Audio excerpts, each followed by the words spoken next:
de Educación. Seguimos en Orientación Meridiana y como siempre tenemos un invitado especial. En esta ocasión nos acompaña la directora de Planificación sobre las políticas de educación para jóvenes y adultos del Ministerio de Educación. Ella es Neyi Chalas, aquí está con nosotros. Neyi, bienvenida. Bueno, un placer, agradecida de esta oportunidad de promover lo que estamos haciendo desde nuestra área y desde el Ministerio para esta población. Cuando hablamos de planificación en términos de este tipo de docencia, ¿qué enmarca este concepto? Bueno, digamos que es la manera de organizar, de pensar mediante un plan de todas las actividades que se realizan, tomando en cuenta el contexto nacional, la realidad, tomando en cuenta la misma dinámica y desarrollo del ministerio como globalidad. Nosotras, desde nuestra dirección, que es la Dirección de Personas Jóvenes y Adultas, hacemos una planificación que es parte de la planificación del MINER como tal. Es decir, que nosotros además tenemos que tomar en cuenta lo que son las metas presidenciales, lo que son acuerdos internacionales, lo que son planes nacionales de desarrollo. Es decir, que somos dentro de un ámbito muy global, está como nuestra parte, nuestra cuota de aporte, organizarla, planearla, ponerle fechas, asignarle recursos para cumplir con todas esas metas. Quiere decir que hay cuestiones que debemos medir cuando hablamos de planificación. Entonces, dentro de esas acciones, ¿qué podrían ser los logros de la gestión en torno a esa planificación que han obtenido? Sí, digamos que nosotros tenemos un plan por 21-24, que es un plan trienal, pero también tenemos un plan anual, tenemos en este año un plan para el año 2021, y a pesar de que hemos tenido una realidad mundial que ha afectado y que ha trastocado muchas de la dinámica de vida de las sociedades, de las instituciones, sin embargo hemos tenido grandes avances, como es mantener una cuota de población permanente, significativa, aproximadamente 253,000 personas, jóvenes y adultas, que por una razón u otra no estaban yendo a la escuela o llegaron tarde al sistema educativo, están recibiendo ese servicio. También tenemos unas escuelas laborales que funcionan y que están capacitando recursos humanos para el empleo. Esas escuelas laborales buscan que no solo sea la práctica teórica de los conceptos de estudios, sino dejar a estas personas en capacidad de entrar en términos laborales. Correcto, es una capacitación en valores y para la empleabilidad. ¿Cuáles serían las carreras? Ahí está todo el área de peluquería, el área de electricidad, el área de mercadeo, emprendedurismo en términos generales. Digamos que hay unas ofertas amplias y que va a depender mucho de la realidad y de la necesidad de cada zona. ¿Se detectan esas vocaciones o simplemente las personas las escogen?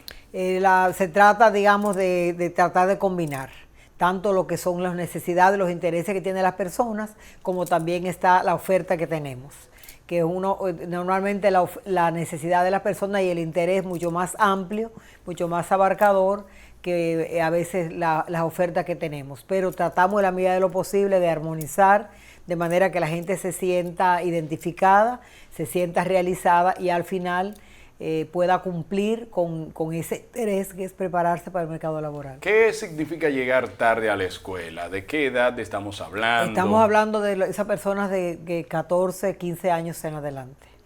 Que no todavía tienen ni siquiera un segundo. Que han abandonado la escuela, muchas veces que no han ido nunca, no tienen ni siquiera nivel de escolaridad.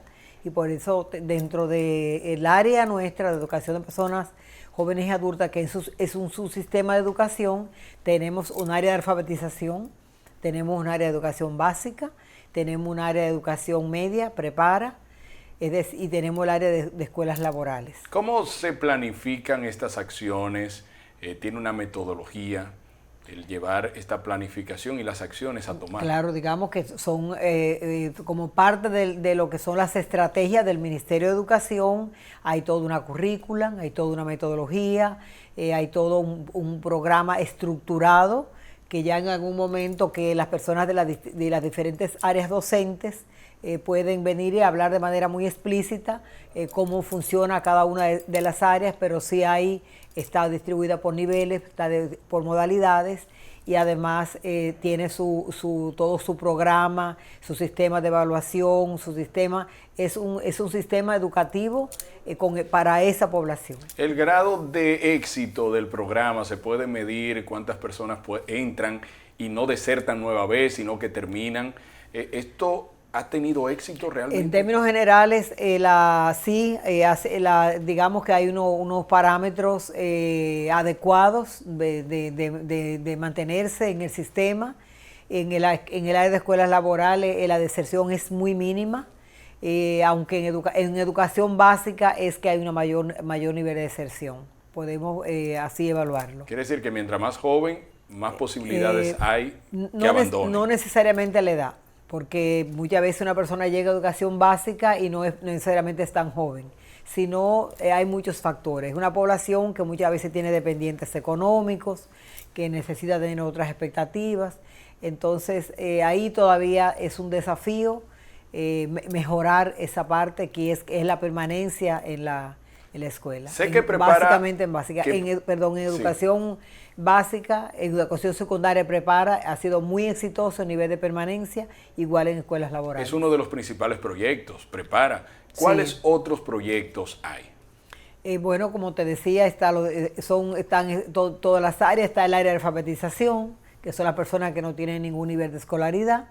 Está el área de educación laboral, que muy bien puede estar vinculada o no a educación básica o prepara. Está también esta parte, es decir, que son niveles y son modalidades diferentes y que cada uno hace sus aportes y su contribución a elevar la calidad de vida de las personas, independientemente de que en algún momento de la vida hayan desertado o no de la escuela. Quiero saber cuál es el mecanismo de acceder a este tipo de educación, si hay que esperar el reinicio del año escolar, si lleva algo afín a ese proceso. En las escuelas, educación básica y educación prepara van acorde a lo que son los años calendarios, y ahora estamos ya en época de cierre y hay que hacer todas las readecuaciones que hay que hacer en el sistema, ¿verdad? Pero en educación laboral es una educación modular y va, digamos, todo el año. Funciona. Esos módulos se estarían llevando también a través de la internet, de la virtualidad. Bueno, ahora, ¿o son cuadernillos?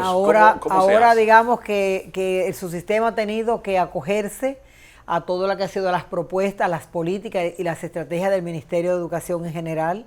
Por lo tanto, en algunos momentos ha tenido que ser utilizando todas las modalidades, virtual, semipresencial, volver a lo virtual, o sea, todas las estrategias que han debido aplicarse, igual también en su sistema de educación han tenido que hacerse. ¿Hay algún complemento interesante, nuevo, que se le haya puesto en esta gestión, o simplemente visualizamos lo mismo, la misma estructura a partir del próximo año escolar? Pienso que hay elementos muy interesantes, tanto lo que tiene que ver con un proceso de reforma curricular, sobre todo en el área básica y en el área de prepara, el ampliar también la oferta en el área de escuelas laborales, pero también se están preparando eventos muy importantes, muy estratégicos, como es un primer congreso a realizarse a nivel internacional ya en los próximos meses, para analizar, para discutir y para conocer experiencias de otros países sobre la educación de personas jóvenes y adultas. Se está trabajando también en el montaje de una educación a distancia, ya como un programa, como un área de trabajo. Se está dando todos los pasos dentro de poco tiempo para que esto arranque. Y se ha introducido un elemento muy importante, y es dentro de las escuelas del área de laboral, es toda una línea educativa de emprendedurismo, que antes no existía. Sí, Entonces estamos en la época de emprender. Exacto, son, digamos, novedades que sí que se están haciendo, son aportes de cambios, de cualificación de la oferta desde su sistema, y que yo creo que van a ser en definitiva un gran aporte a la sociedad dominicana. En términos de promover este tipo de educación ya para jóvenes y adultos, sobre todo adultos, que, bueno, han visto su capacidad de alguna manera mermada porque no tuvieron acceso a la educación. ¿Qué tipo de promoción se utiliza para captar a esas personas? ¿Cómo ustedes logran que la gente se interese por el tipo de educación? Digamos que se han hecho en algunos momentos algunas estrategias de difusión y de promoción. Sin embargo, ahí todavía es un desafío muy importante. Se ha preparado un material audiovisual que se va a poner a circular, y también un material escrito, porque creemos que ese es uno de los desafíos, es llegar a más personas, desarrollar, está en el plan de este año. Se haría a través de una investigación, me imagino. Yo pondría ahí los mismos estudiantes que puedan aportar si sus padres son alfabetizados, dónde dejaron la escuela. Es una manera de captar. Digamos que hay toda una estrategia pensada y montada para eso, para promocionar, para llegar a las personas, que ya hay un equipo que está trabajando en eso. Bueno, me gustan estas buenas nuevas que Neyis Chalas nos acaba de explicar en esta entrevista especial en Orientación Meridiana. Ella es parte de la directora de planificación de la educación para jóvenes y adultos del Ministerio de Educación. Nosotros vamos a continuar con más en Orientación.